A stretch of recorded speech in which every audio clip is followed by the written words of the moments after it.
Nous continuons avec la partie suivante, qui est en fait pour votre patient, comment recevoir une critique. Parce que c'est ça, beaucoup de personnes sont sensibles, et les phobiques sociaux sont sensibles, et évidemment recevoir une critique peut beaucoup les blesser.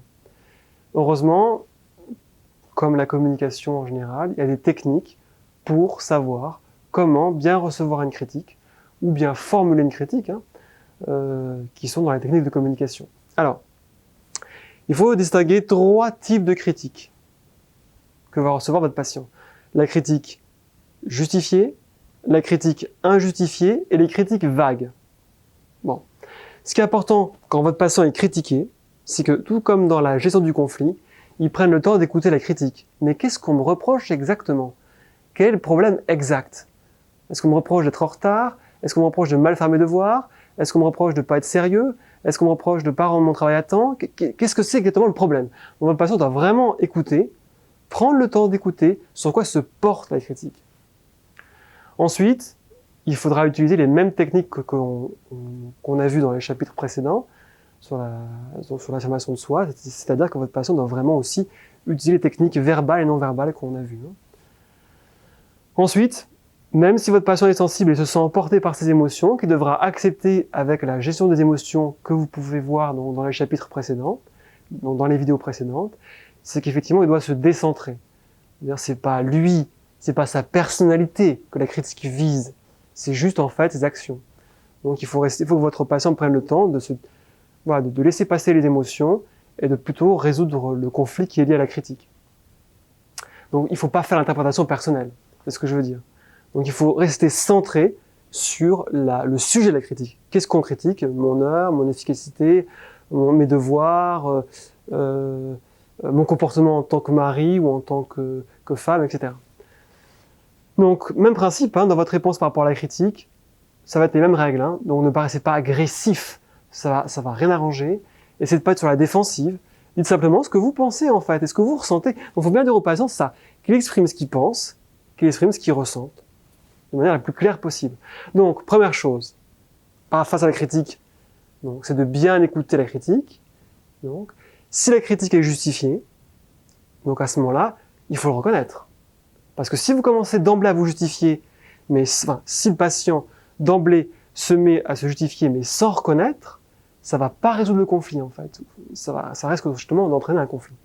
Donc tout de suite, si la critique est justifiée, c'est vrai, vous avez raison, j'aurais dû finir mes devoirs, j'aurais dû être plus gentil, j'aurais dû arriver à l'heure, c'est exact, j'ai fait une erreur. Et ça, rien que le fait de reconnaître une erreur quand la critique est justifiée, permet de résoudre 99% des conflits. Il faut bien dire ça à votre patient. Donc ne pas se justifier tout de suite, mais d'abord reconnaître son erreur. C'est très important ça. Bien expliquer ça au patient. Ensuite, deuxièmement, bien préciser en fait sa position. Voilà, je pense que vous avez raison. C'est vrai qu'il faudrait que je fasse plus attention à arriver à l'heure. Donc voilà, dorénavant, je ferai attention. Et maintenant, je suis plus motivé. Alors, troisième technique, qui reprenne un peu ce qu'on a vu avant, il y a beaucoup de choses qui sont en commun, c'est un peu logique, c'est bien sûr de faire une révélation sur soi. C'est-à-dire, voilà, cette critique me fait de la peine, je suis un peu triste d'écouter ça, mais c'est vrai, très bien, je vais faire attention sur ces questions. Ou alors, l'inverse, ça peut être une émotion positive. Je suis content que vous m'ayez parlé de ce problème et que vous ayez détecté qui est cette erreur, en fait, parce que comme ça, on va pouvoir travailler ensemble, ou je vais pouvoir travailler sur ce problème. Donc, on peut aussi utiliser des émotions positives. Voilà. Si par contre la critique est trop appuyée, donc la critique est trop répétée, donc là, vous pouvez le patient peut utiliser donc le disque rayé, et donc dire, voilà, comme je vous l'ai dit, c'est vrai, j'ai commis une erreur, je vous l'ai dit, j'ai commis une erreur, effectivement. Voilà, maintenant, je vais avancer et je vais travailler pour la modifier. Enfin, il y a l'enquête négative. L'enquête négative, ça, c'est classique. Parfois, votre patient va se retrouver avec un interlocuteur qui va lui faire une critique, mais qui n'est pas la critique réelle, qui cache quelque chose d'autre derrière. Souvent, la première critique n'est pas justifiée. Donc à ce moment-là, il faut y faire une enquête négative. Donc comme je vous l'ai dit, je vais travailler sur ces questions. Mais je vois que vous me le répétez, je vois que vous insistez. Est-ce que par hasard, il n'y aurait pas autre chose derrière votre critique? Est-ce que vous me reprochez aussi autre chose? Et donc à ce moment-là, ça laisse le temps et la chance à l'interlocuteur d'exprimer sa vraie critique qui est derrière celle-là. Et enfin, comme on l'a vu déjà, toujours terminer chaleureusement. Voilà, je vous remercie d'avoir soulevé ce problème avec moi sur voilà, mon travail, mon comportement, etc., mes devoirs. Donc ça a été très utile, donc je vais maintenant travailler sur ces questions. Voilà. Là, ça permet vraiment de pouvoir bien résoudre la question de la critique et sans justement en souffrir. Alors, qu'en est-il quand il s'agit d'une fausse critique? Donc une critique injustifiée. Alors quand c'est une critique injustifiée, bien sûr, il ne faut pas s'excuser. Et il ne faut pas reconnaître non plus, puisque c'est injustifié. Mais attention, il faut bien que votre patient comprenne que ça doit être injustifié de manière objective. Donc vraiment, cette critique est vraiment pas justifiée. À ce moment-là, ne pas s'excuser, bien sûr, et ne pas reconnaître, puisque c'est injustifié. Simplement bien écouter les éléments de la critique pour après s'en servir pour montrer que la critique est injustifiée. Donc là, il faut vraiment, encore une fois, pratiquer l'écoute active. Donner de l'information dans ce cas-là, donc je comprends qu'effectivement, ce problème de financement, je comprends que ces devoirs en commun à rendre, cet exposé à rendre est important, mais j'ai fait mon travail comme nécessaire, donc j'ai bien fait la partie que je devais faire, comme on l'avait vu. Si toujours pareil, l'interlocuteur insiste, on passe en disque rayé, mais je vous l'ai déjà dit. Comme prévu, j'ai fait la partie de travail qui m'était allouée. J'ai fait ce devoir, j'ai fait la partie de l'exposé que j'avais prévu avec mes camarades, donc ça a été fait. Voilà, et après, toujours pareil, on peut aussi jouer sur la révélation de soi. Voilà, ça me fait de la peine que vous disiez ça, mais vraiment, ce travail a été fait, vraiment, j'ai fait mes devoirs, vraiment, hier, je suis arrivé à l'heure, vraiment, j'ai aidé au déménagement, etc. Ou alors, parfois, on peut aussi le faire avec des émotions positives, dire « Ah, c'est bien que tu aies soulevé ce sujet, mais c'est pas le problème, en fait, parce que vraiment, je suis arrivé à l'heure hier, vraiment, j'ai fait la partie sur mon exposé. » Toujours pareil, même dans le cas d'une critique injustifiée, il faut faire une enquête négative. Je n'ai pas fait cette erreur, mais j'aimerais savoir, est-ce qu'il n'y a pas autre chose derrière? Est-ce que, je vois que vous insistez, est-ce que vous me reprochez pas autre chose? Encore une fois. Et enfin, même si la critique est injustifiée, donc il faut toujours faire une offre de compromis. Bon, je vois qu'il y a ce problème. J'ai fait mon travail comme prévu, je suis arrivé à l'heure comme prévu, j'ai tenu ma promesse, j'ai tenu ma parole. Bon, mais je vois qu'il y a ce problème, je peux par contre vous aider. Comment est-ce qu'on pourrait trouver une solution ensemble? Donc on peut aussi finir sur un compromis, même sur une critique injustifiée, afin de résoudre un problème plus global. Donc là, on a fini avec les critiques. Alors évidemment, il y a la critique vague. La critique vague, on en a parlé, mais la critique vague, il suffit simplement de clarifier la situation. Donc il suffit que votre patient dise, mais exactement, qu'est-ce que vous me reprochez dans cette situation? Donc la critique vague, elle est facile à résoudre. Il suffit juste en fait de clarifier. Alors en tous les cas, on terminera chaleureusement, comme on l'a vu. Et voilà. Ce qui est important aussi, c'est de faire attention à la manipulation. Parce que parfois, et ça se voit, les patients phobiques sociaux peuvent être manipulés. Par exemple, dans une conversation pour le déménagement, eh bien, parfois, il y a un risque de manipulation dans le sens où la personne va jouer justement sur ce qui fait peur au patient, c'est-à-dire de perdre l'amitié, il va jouer dessus. Donc peut-être que l'interlocuteur dira à votre patient « Mais attends, mais ça fait longtemps qu'on se connaît, je suis ton ami, pourquoi tu m'aides pas à faire ce déménagement ?» Là, il y a un début de manipulation.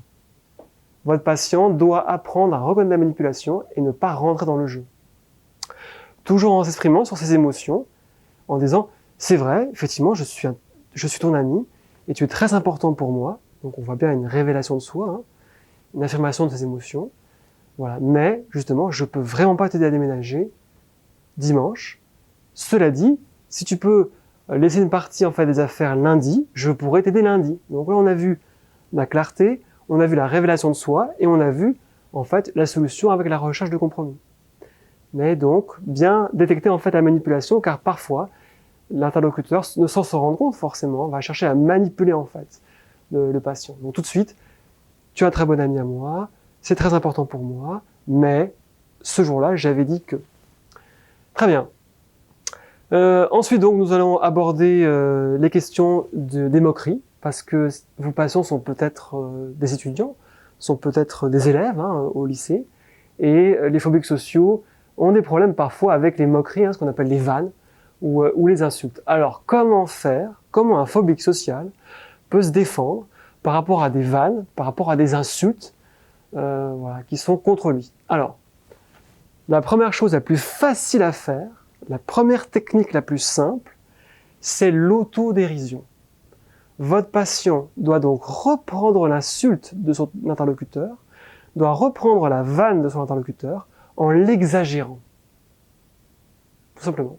Donc par exemple, si à l'interlocuteur, il y a votre patient, ouais, t'as l'air d'un clown. Donc, la réponse en autodérision va de reprendre l'idée du clown et de l'exagérer. Donc, mais oui, c'est vrai, justement, je suis un clown, tu as raison, et justement, hier, je travaillais encore au Cirque Zavata, ça fait bien, et je vais bientôt devenir très célèbre d'ailleurs. Donc là, il a repris en fait la vanne du clown, mais hop, l'a exagéré, et l'interlocuteur est souvent piégé en fait. C'est la technique la plus simple, parce qu'il suffit juste de reprendre ce que dit l'interlocuteur, quel que soit le sujet. Donc par exemple, ouais, t'as l'air ridicule avec tes fringues là. C'est quoi ton sac à main? C'est moche. Donc pareil, donc ridicule avec les fringues. On ne cherche pas à se défendre, on cherche juste à reprendre l'argument. Donc oui justement, voilà, je viens d'avoir un job à mi-temps dans une comédie bon marché. Et ça rapporte bien d'ailleurs. Maintenant je vais passer sur TF1. Hop, donc j'ai repris en fait l'idée des fringues, mal habillé, la comédie bon marché, et ainsi ça devient neutre. Il y a de nombreux exemples. Hein. Par exemple, voilà, qu'est-ce que c'est que, je sais pas, t'as l'air complètement idiot, tu viens de notre planète ou quoi? Pareil, donc idiot, planète. Oui, c'est vrai, effectivement, je viens de Mars. Hein. D'ailleurs, je suis venu avec ma soucoupe volante. Je l'ai mis juste à côté de ta moto, justement. Hop, donc on reprend à chaque fois, hein, etc. Ton sac à main est moche, complètement démodé. Qu'est-ce que c'est que ce sac à main? Donc on reprend le sac à main est moche, démodé. Mais oui, justement, c'est vrai, j'ai trouvé dans un cimetière près d'une pierre tombale d'une mamie.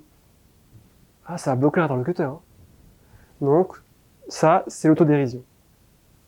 Deuxième technique que votre patient peut utiliser, c'est l'incongruité, le décalage.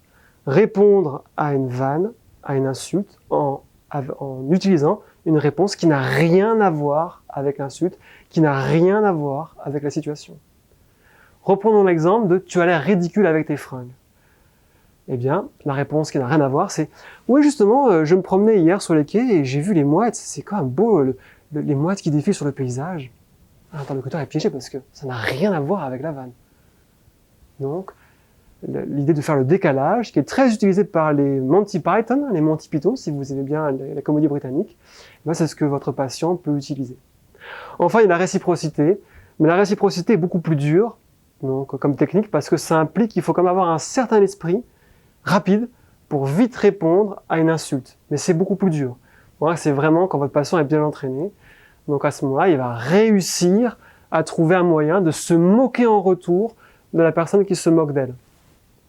Donc reprenons encore l'exemple de « tu as l'air ridicule avec tes fringues ». La réponse de votre patient, ça va être peut-être, on va plus précisément « tu as l'air ridicule avec tes fringues ».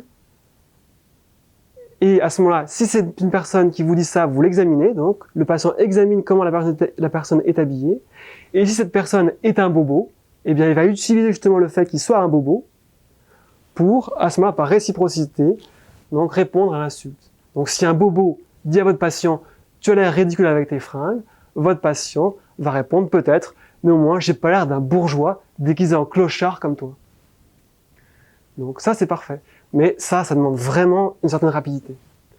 Autre exemple, donc une insulte classique, hein, « t'as l'air trop nul toi, t'es trop débile ». Donc qu'est-ce que va répondre votre patient? Il va utiliser l'autodérision, plus la réciprocité. Bien sûr que je suis débile, c'est pour ça que je suis dans la même classe que toi. Donc là, on a autodérision, je suis débile, et je suis dans la même classe que toi. Réciprocité. Voilà, ou il y en a plein d'autres, hein, voilà, comme par exemple, bien sûr, tout le monde sait que sur Terre, je suis le plus idiot, mais tu es aussi le deuxième le plus idiot, tu es sur le journal. Ou alors, en tout cas, quoi qu'il en soit, il y a des millions de moyens de trouver des réponses à ces questions de critique ou de vanne, mais bien retenir qu'à ces trois possibilités, donc, on l'a vu ensemble, hein, l'autodérision, l'incongruité et la réciprocité. Nous avons terminé ce chapitre sur l'affirmation de soi. Je vous donne rendez-vous donc aux autres chapitres consacrés aux thérapies en réalité virtuelle avec Situcar.